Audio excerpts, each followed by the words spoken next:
চালানো শিখবে তাই আমি আজও সাইকেলে ঘুরে বেড়াই শুধু ছলনায় তোমার ছোঁয়া মেলে না।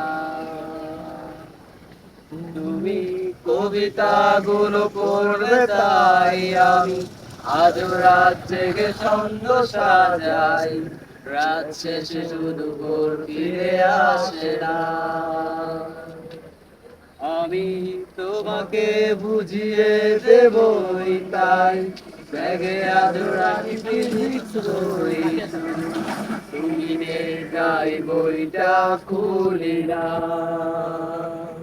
তুমি ছুঁড়ে ফেলে দেবে এই ভয়ে আমি আজও সিগারেট লুকিয়ে শুধু, এখন তো কেউ বারণ আর করে না। তুমি এত সহজেই ভুলতে পারো, অন্য কাউকে জড়িয়ে ধরো, আমি শুধু কেন ভুলে যেতে পারি না।